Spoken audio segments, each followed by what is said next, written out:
Happening cat daddies and foxy mamas. It's the Blaxploitation fanatic back with another episode of the Blaxploitation Appreciation Podcast, where we celebrate Blaxploitation culture from movies to books to music and everything in between. So let's go ahead and jump into it. And today, this is another episode that just makes me realize how much I love and appreciate this Blaxploitation genre. Because our movie for today is a movie titled A Place Called Today.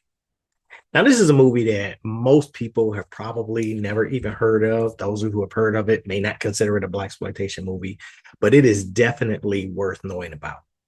It came out in 1972, and it's kind of a Black-themed political mystery thriller. That's saying a lot, I know. You can't go into this one expecting like Black Caesar or Shaft or something like that. I mean, this is almost a political debate disguised as a thriller.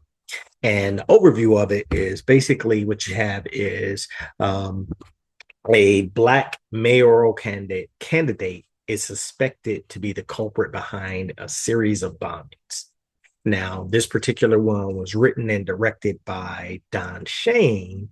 And if I just give you a little nuggets around Don Shane, he wrote and produced and directed, or a combination of the three, the Ginger trilogy, which is three movies starring Sherry Cafaro, who was actually in this movie. It was Ginger.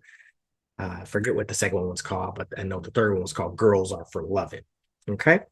But as far as who you have in this movie, you got the lead actor is this guy right here named J. Herbert Kerr. He plays a politician named Randy Johnson, or an attorney who's running for mayor named Randy Johnson.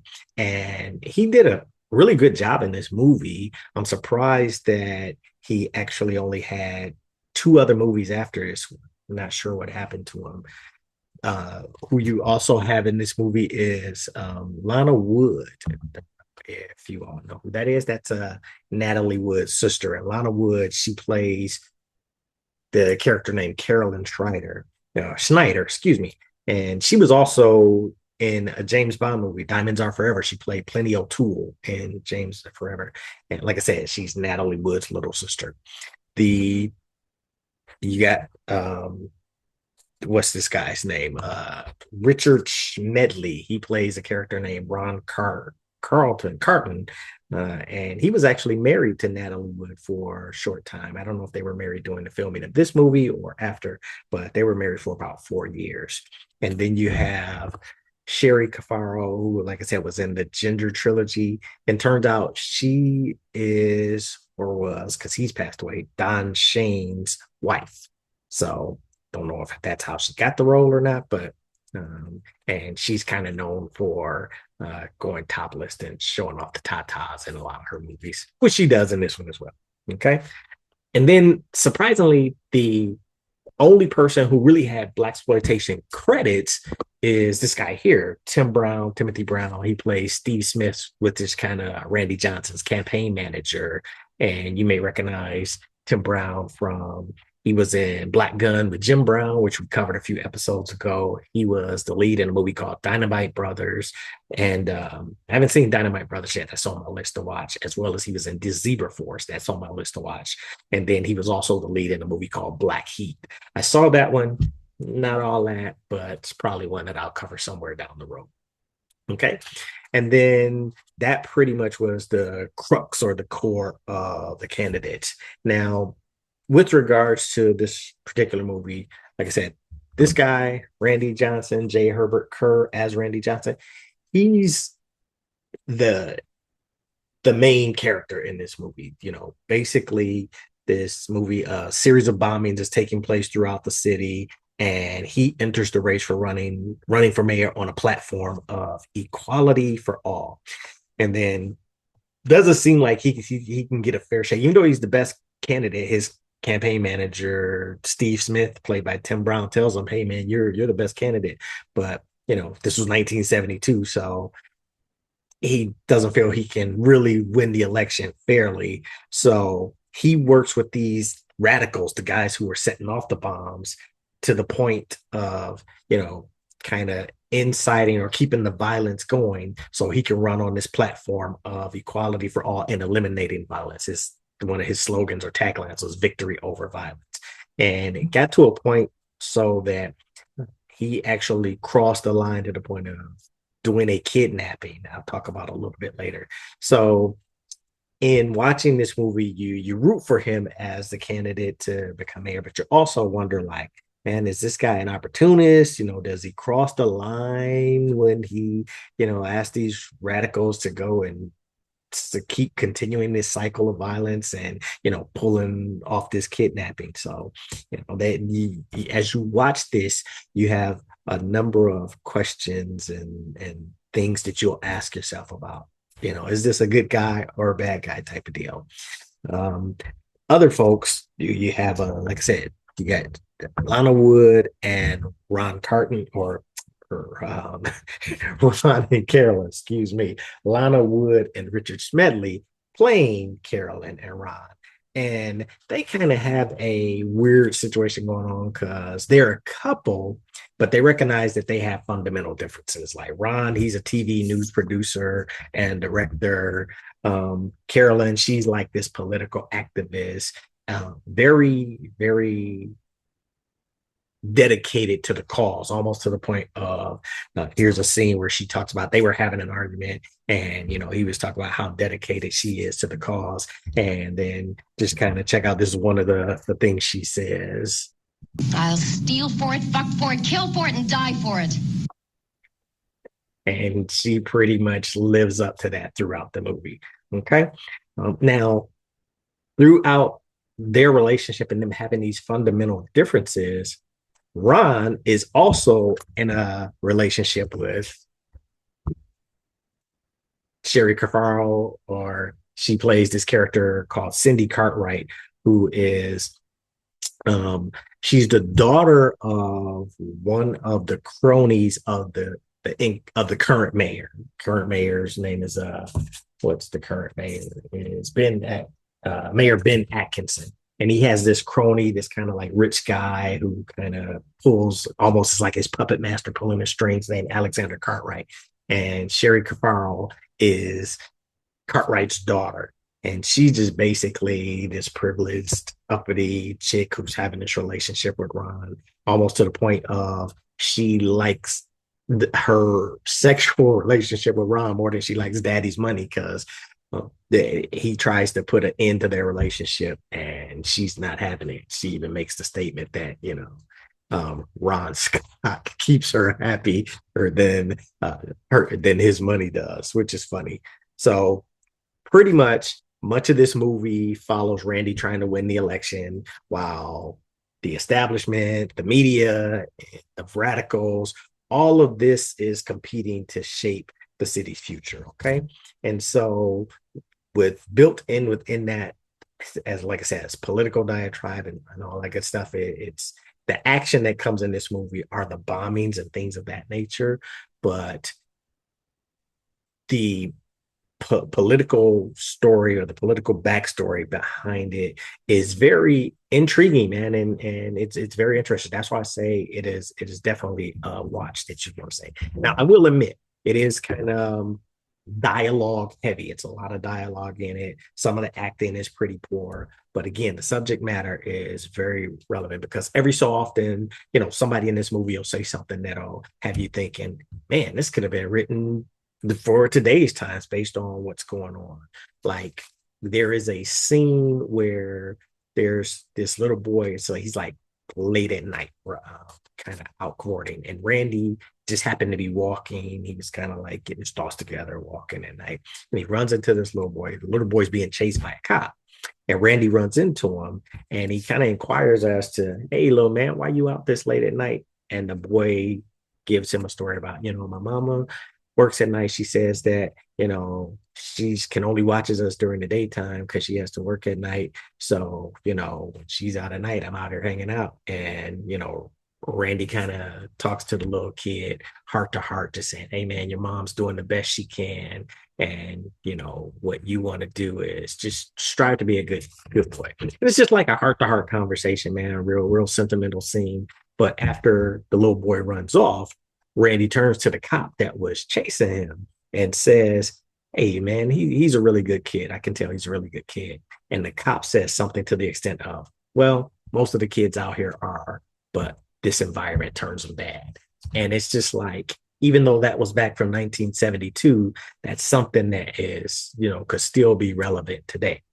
There's a scene I want to show you about with regards to with Randy running for mayor. There's this scene of some construction workers having a conversation about whether he's a good candidate or not. And again, the acting is kind of poor, but once you peep the dialogue, you can kind of see how it might even still be relevant today. So let's take a look at that one here. We make the same buck, dollar for dollar.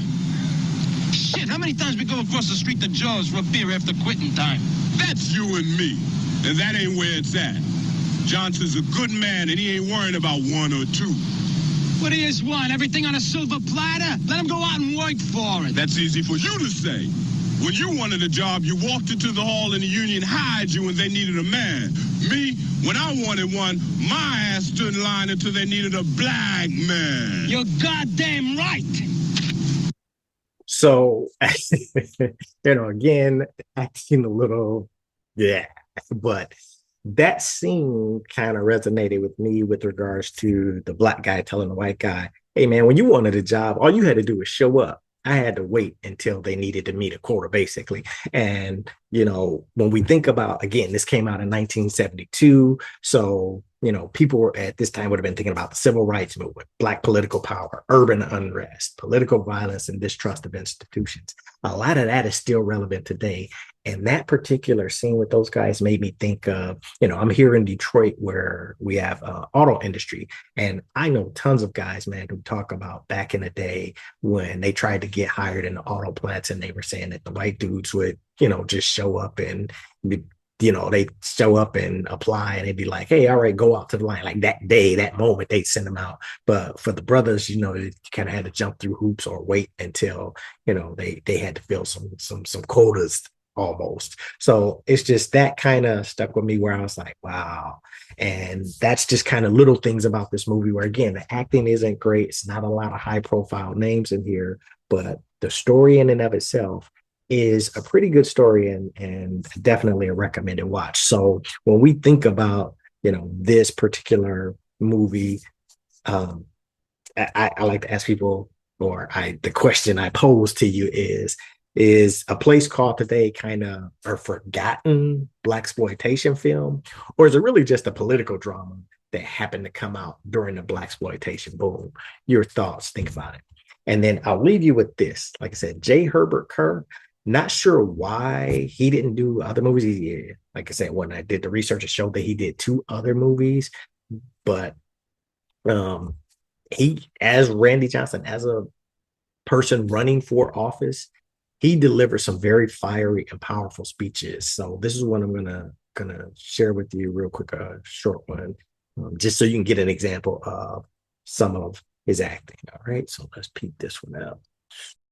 Now, the young men of our city have grown tired of some men living in mansions while others live in shacks. Tired of some men hoarding fortunes while others slave for dollars. Tired of some men lying by swimming pools while others lie in rice paddies, and tired of questions with no answers.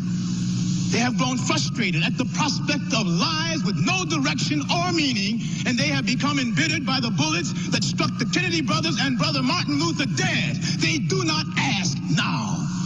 Instead, they have been driven to bombings and killings and other acts of violence, for they can see no other reasonable alternatives. The bridges have all been crossed, and at each crossing they have been burned. And I tell you, we stand this night as a people, as cities, as states, yes, even as a nation, on the brink of a revolution, which, if it comes, will destroy us for more decades than we have been in existence. Wow. And he delivers several fiery speeches like that throughout the movie. And again, man, there was times where I was like, is this dude a real politician or is he an actor?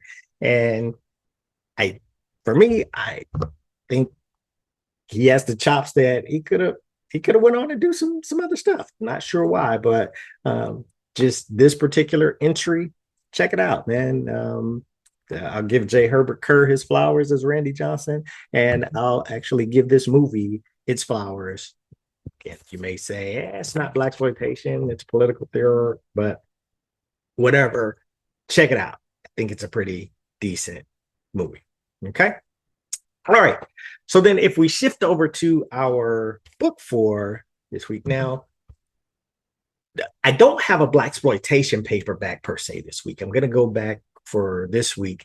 We're going to go back and talk about some of the reference books that because I got two other references that, like me, I just love researching and the aesthetics of the blaxploitation era and the genre. And so in the past, you may recall me talking about, two of my lean on books are this one, Blaxploitation Cinema, The Essential Guide by Joseph Howard, and David Walker's Badass Mofo Compendium and Toilet Reader, I think is what he calls it.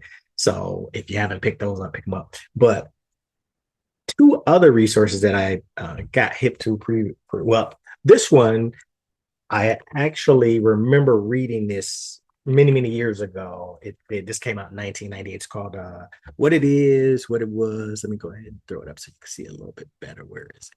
There you go. What It Is, What It Was, the Black film explosion of the 70s in words and pictures by Gerald Martinez, Diana Martinez, and Andre Chavez.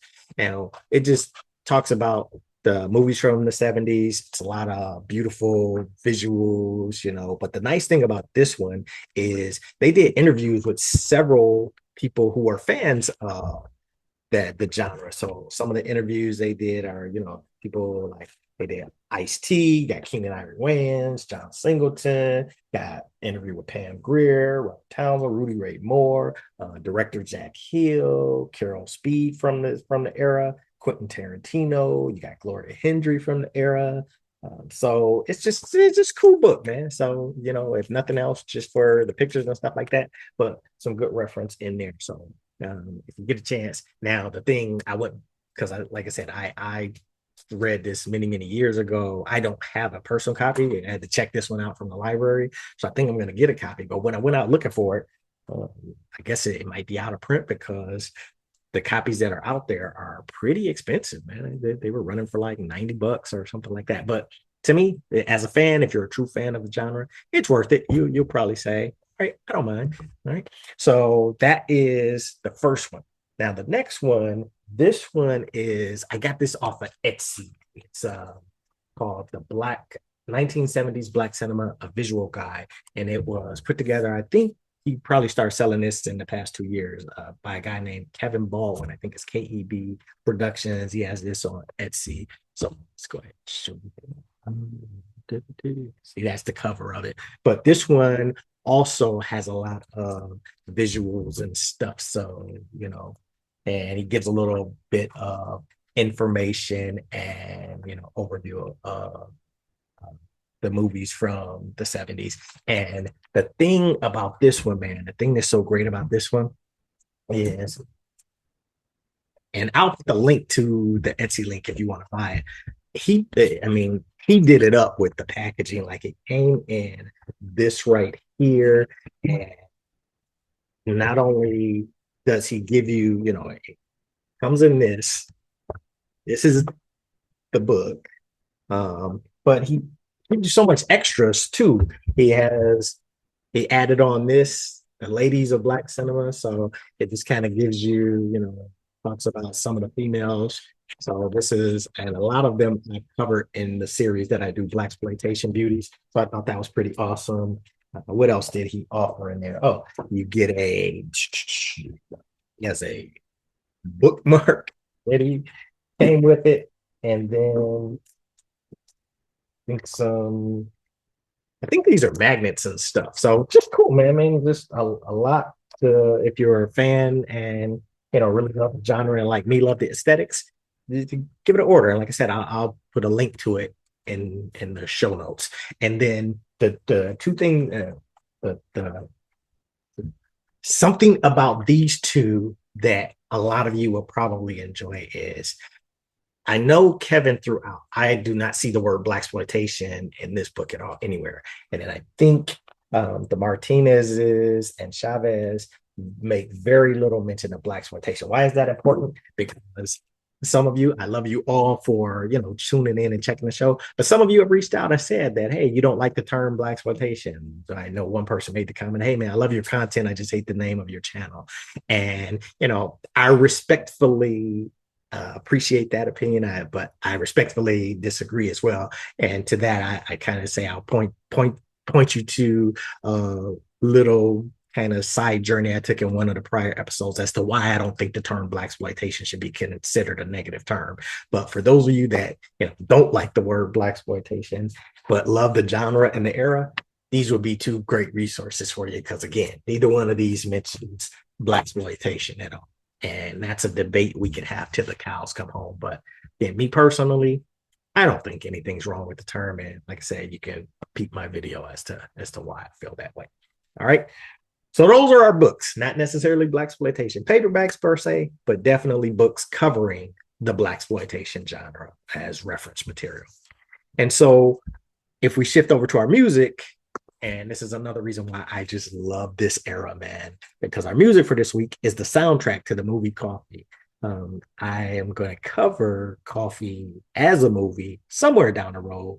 Shout out, as always, to Nubius Black and Johnny Death over at Blaxploitation or the Black Death podcast, Black Death 101 podcast, because one of their early episodes, they did Coffy. Wonderful episode, man. So check them out and just check their podcast out if you aren't watching them already. Just again, some more soul brothers that's doing this and showing their appreciation for the genre.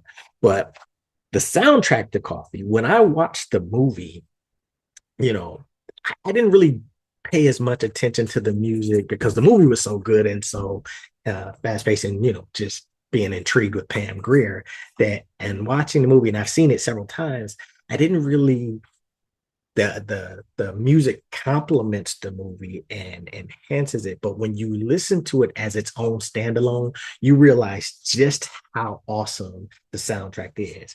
And when it comes to blaxploitation soundtracks, I kind of look at, Shaft and Superfly are probably the best two. They're kind of like the top echelon upper tier. But then you kind of got those great soundtracks like Black Caesar, Hell Up in Harlem, Sparkle, Truck Turner, and this Coffy soundtrack by Roy Ayers lines up with those. It's just, a wonderful, just a wonderful soundtrack. That's my man, Roy Ayers, right there. You got Pam Grier, and then anybody that's seen the movie remember character King George.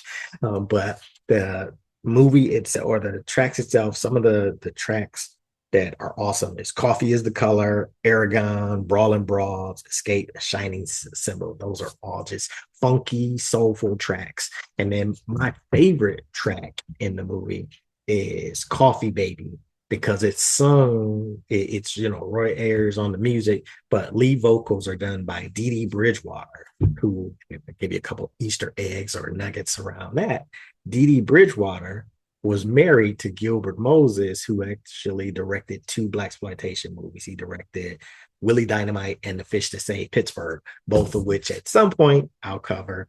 And then once they got divorced, Gilbert Moses married Denise Nicholas, or did he marry Denise Nicholas first? Somewhere along the way, but it's just funny how all these people are connected. So blaxploitation beauty Denise Nicholas was married to Gilbert Moses, who was married to who was also at one point married to Dee Dee Bridgewater, who sang on the Coffy soundtrack. So just fascinating, man. And just another reason why I just love this genre, because the movies are great, books were great, the music was great, but just kind of making the connection and doing the research and finding these things out is always just fun as well. So that's the entries for this week. And then as always, we got a blaxploitme.com entry, and again, I did myself made up an author, Morgan Jones, but I wanted, so a lot of the posters and book covers I had been doing were kind of like from the blaxploitation standpoint. It kind of had like Ayers. I went back at all the ones I did, and most of them had a gun or some kind of like some semblance of action or violence, which is really, cool because that's a lot of what blaxploitation movies were. But I just wanted to change it up again this week. So this one, I made myself a cool jazz musician, called it Killer Cow. The intent I was saying because I'm killing the saxophone. I don't know. But again, as always, if you are not going out to blaxploitme.com doing your own blaxploitation movie poster or book cover, you are missing out. I changed the site a little bit to the point where I put some templates out there. So even if you're like, because sometimes, and I'm going to do a video, I think I'm going to do a video just walking through using it because I don't think it's that difficult. And the people who have done them don't think that's difficult. But sometimes when I've tried to encourage people to go, they say, oh man, it's too many questions to fill out, or I got too much work to do. So I have some templates up there now where if you just wanted to use, like if you like what the poster looks like, you just take the selfie and you can pick one of those templates. It'll plop you right in. But I still think the fun is in creating your own. So I'm probably going to do a video walking through how to just go through blaxploitme.com and do your own book cover or movie poster. All right. So I think that's what we got for this episode, Foxy Mamas and Cat Daddies. We're going to go ahead and get up out of here. So again, our movie for this week is A Place Called Today. Be sure to check that out. We had 2 books for you, What It Is, What It Was, and the 1970s Black Cinema Visual Guide. So not blaxploitation paperbacks, just 2 reference books that celebrate the era. And then lastly, our music is Roy Ayers, the Coffy soundtrack.